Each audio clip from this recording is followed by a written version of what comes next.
الله أكبر الله أكبر أشهد أن لا إله إلا الله أشهد أن محمدًا رسول الله حي على الصلاة حي على الفلاح قد قامت الصلاة قد قامت الصلاة الله أكبر لا إله إلا الله الله أكبر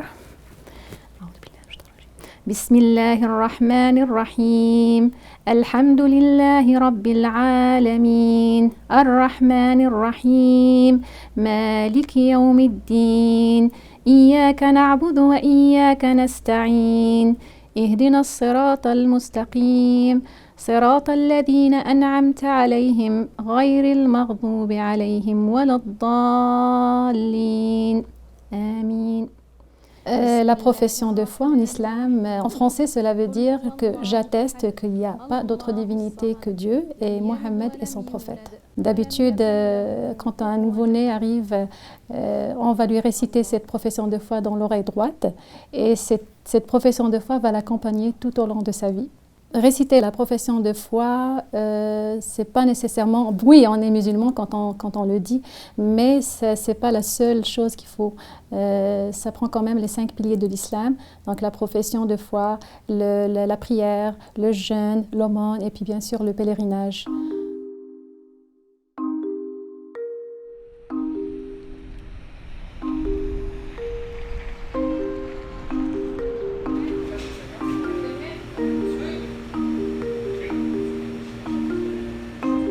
Je suis Daoud Kermiche, je suis d'origine algérienne, je suis ici au Québec depuis 1999.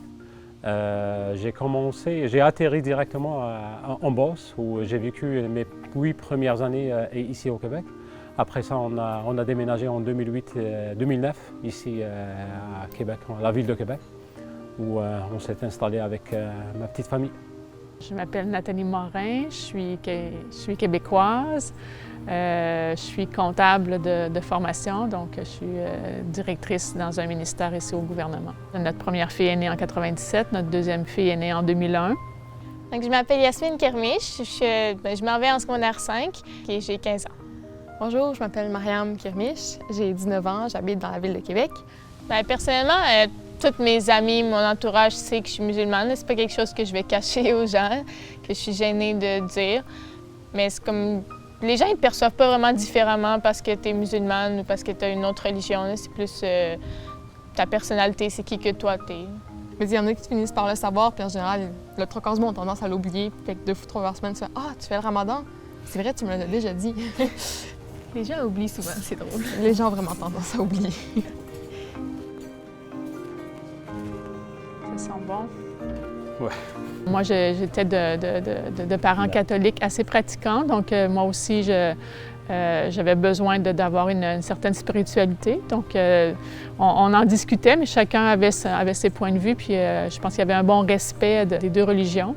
Au fur et à mesure que les enfants ont grandi, ça m'a allumé, je l'écoutais parler avec les enfants, puis ça m'a comme allumé des lumières, des choses en me disant il y a quelque chose qui est différent, il y a quelque chose, on dirait, de plus. Je me suis convertie en 2005, donc quand même après 10 ans de notre première rencontre.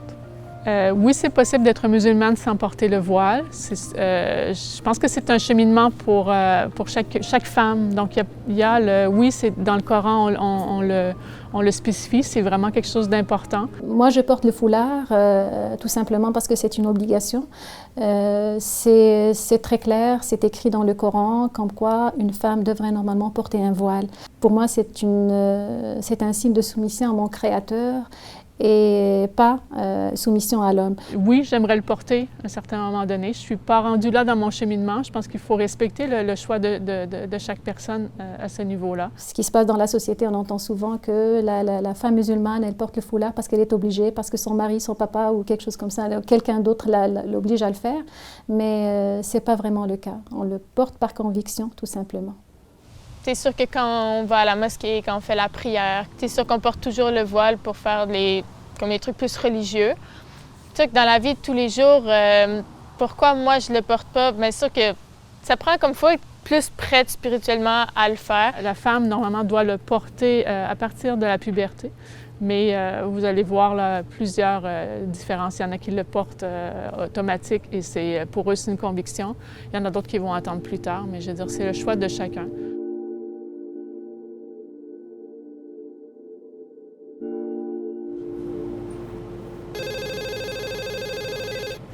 Délit universel, bonjour.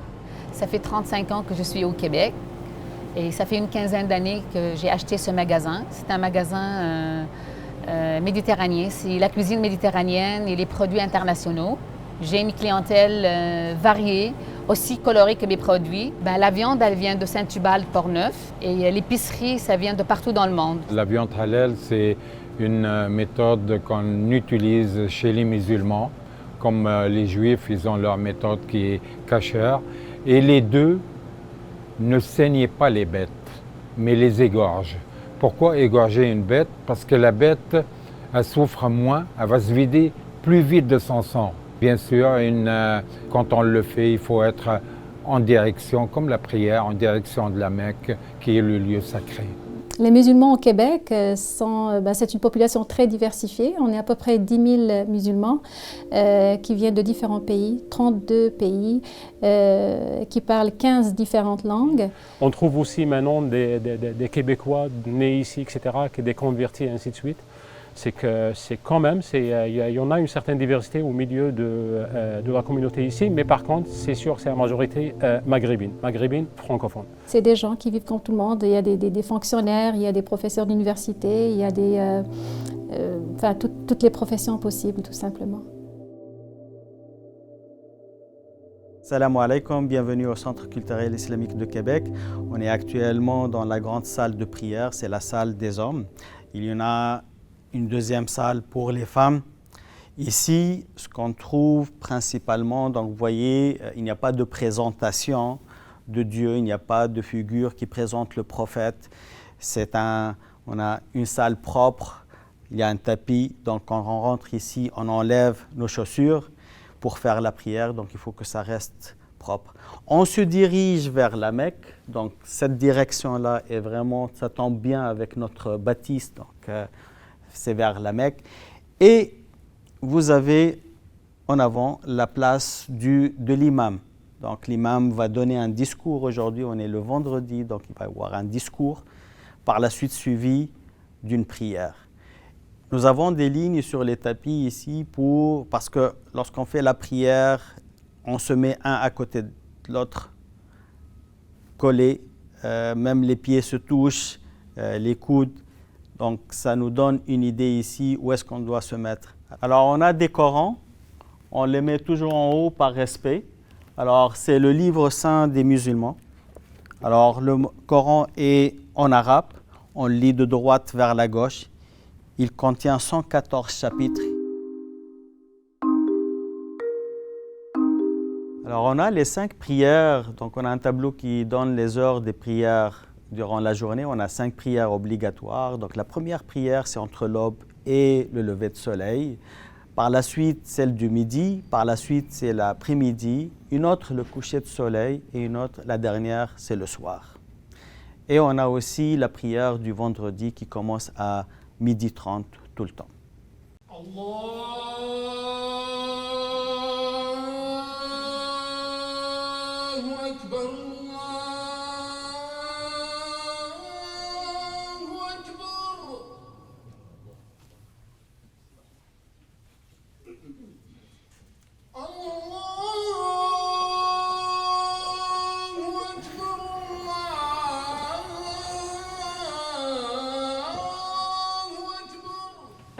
Pour pouvoir faire la prière, pour commencer, il faut faire les ablutions. Donc, les ablutions, c'est comme une manière de purifier notre corps avant de faire la prière.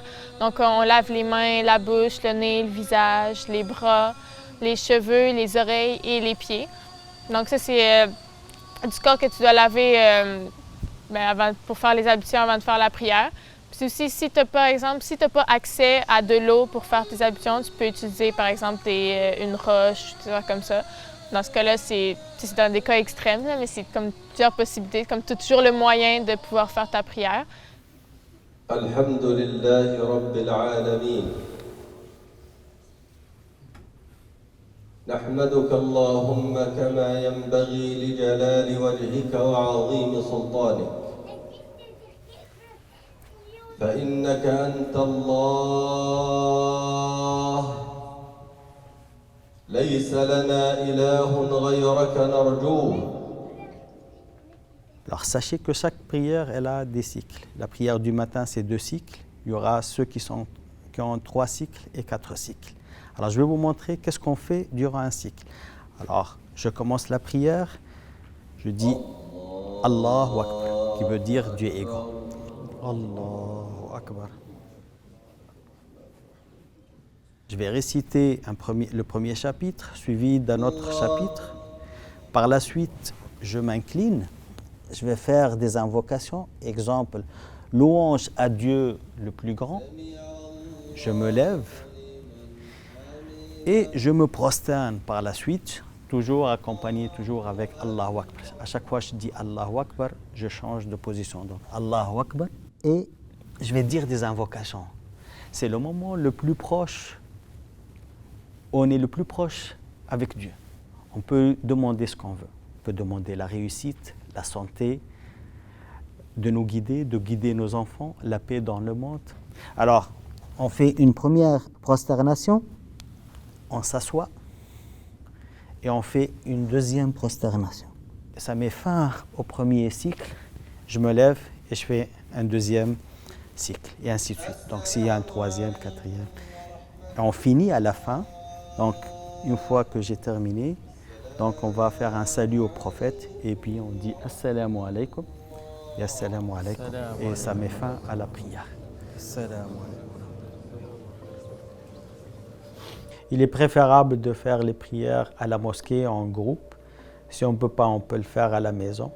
On peut le faire au bureau aussi, à notre travail. Sinon, n'importe quel endroit qui est nécessairement propre.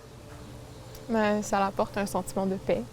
C'est comme j'ai dit, quelqu'un qui est troublé, s'il va faire une prière en général, ça va le calmer. Ça te permet de prendre comme une pause, puis après ça, de revenir à la vie normale, si on veut. Là, ça te ressente vers tes objectifs, ça te permet de te remettre comme en contrôle, si on veut, de toi-même. Ça enlève les frustrations de la vie quotidienne.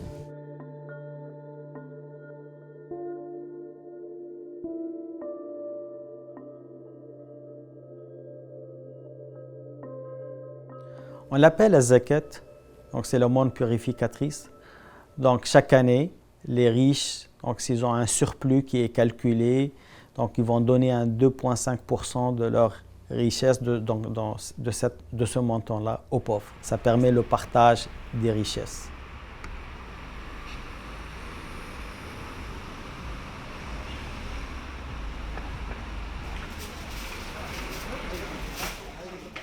C'est un souper qu'on organise à l'occasion du mois de Ramadan, le mois sacré du mois de Ramadan chez les musulmans. C'est l'un des 5 piliers de l'islam. C'est, comme vous le savez, les musulmans jeûnent du lever de soleil jusqu'au coucher de soleil. Et au coucher de soleil, il y a la rupture du jeûne. Donc on organise ces soupers-là et on invite les gens à venir partager le souper. C'est une occasion de se connaître parce qu'il y a des personnes de diverses origines. Ils viennent d'origines diverses, de différentes nationalités. C'est une occasion unique pour que tout ce monde-là se retrouve dans la convivialité et partager des moments de partage.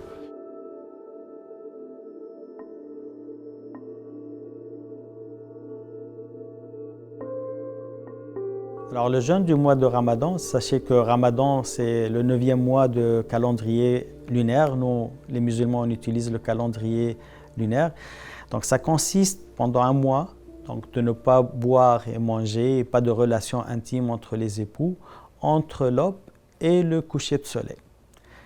Bon, ça ce qui est physique, ce qui est apparent. Mais la chose la plus importante, c'est comment parfaire notre comportement, comment améliorer notre comportement. On doit oublier pas seulement de manger. Les gens associent beaucoup le jeûne à la nourriture, mais c'est pas juste ça, c'est beaucoup plus que ça. C'est vraiment d'éliminer les besoins extérieurs, de vraiment prendre un temps d'arrêt et de penser aux gens qui sont pauvres, qui n'ont rien. Donc, enlever le matériel, enlever la télé. C'est pas difficile. Au niveau de la soif et de la faim, première journée, le corps s'habitue. Au contraire, le fait de venir ici, de faire les prières à l'heure, de lire le Coran, comme j'ai dit, ça nous donne un lien avec notre Dieu, avec Allah. Ça nous retourne à la source. C'est comme une retraite spirituelle aussi.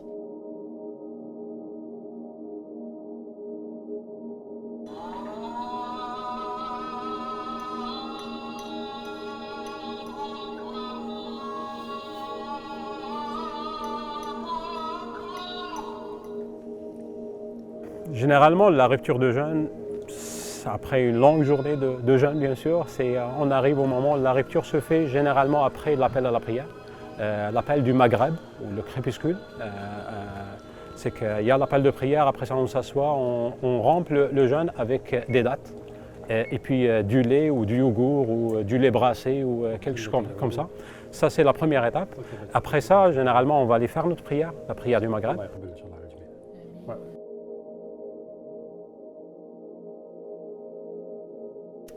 Allahu Akbar.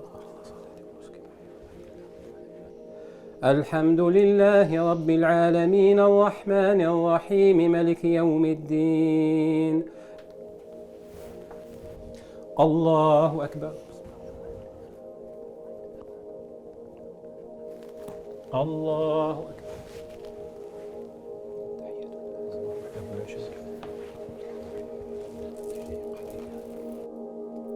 اللهم إنك عفو كريم تحب العفو فاعف عنا اللهم إنك عفو كريم تحب العفو فاعف عنا. Alors la nuit, au coucher de soleil, on peut manger, évidemment il y a des choses spéciales dans les familles, donc il y a beaucoup de gâteaux, des pâtisseries traditionnelles. Bon, préparer les repas au Ramadan, c'est sûr que pour ma part, c'est pas très difficile parce que c'est mon conjoint qui cuisine. Donc, moi, je suis plus l'aide cuisinière, je suis l'assistante. Et voilà, un bon couscous royal. C'est sûr que les plats sont un peu différents. Donc, on essaie de trouver des plats qui sont plus consistants, qui vont nous permettre justement de moins avoir faim durant la journée.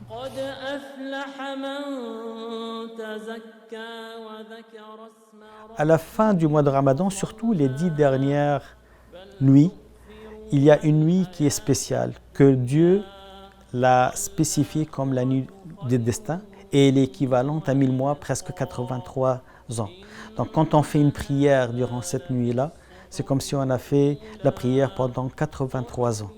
Et les gens essaient d'aller chercher cette nuit-là. Donc ils essaient les 10 dernières nuits du mois de Ramadan, donc de faire plus de prières, de donner de l'aumône, de lire le Coran.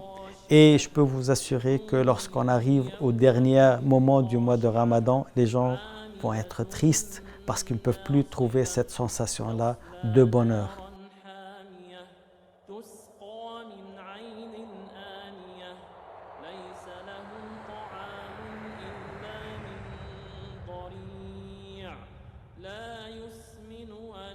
Le dernier pilier de l'islam, c'est le pèlerinage à la Mecque.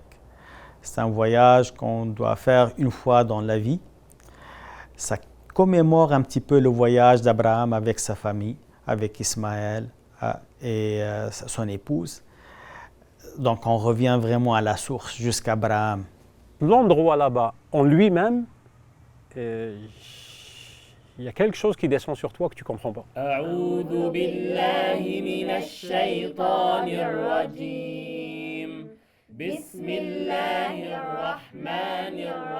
Ce que je me souviens de mon voyage, mais c'était mon bonheur quand j'ai vu la mosquée sacrée et la Kaaba devant mes yeux, parce que c'est un endroit très important spirituellement dans ma religion.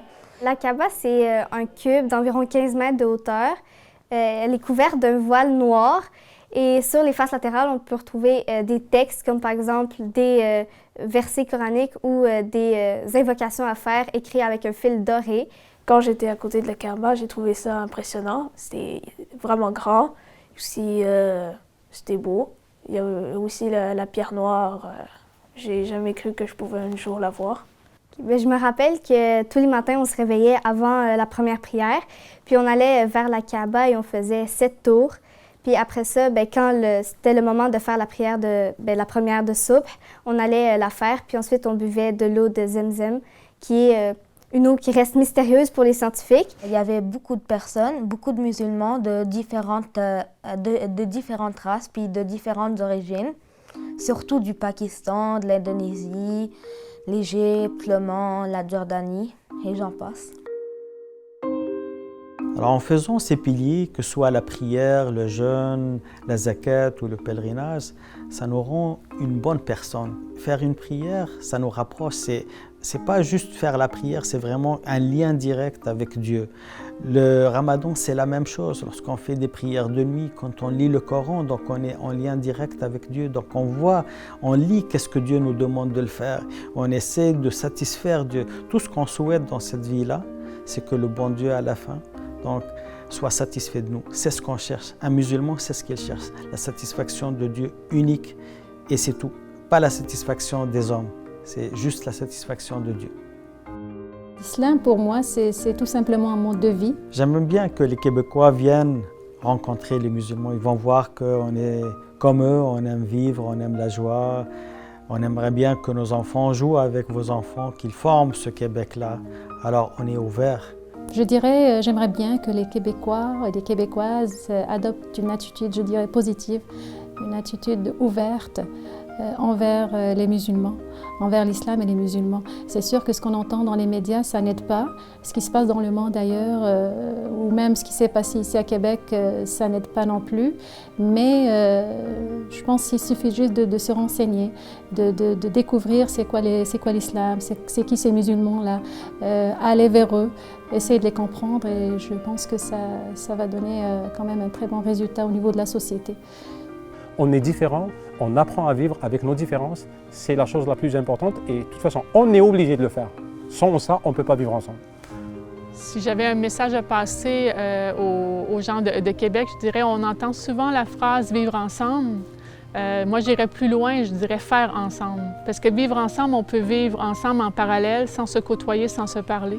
Tandis que faire ensemble, c'est vraiment de travailler ensemble, de faire des activités ensemble, de progresser ensemble.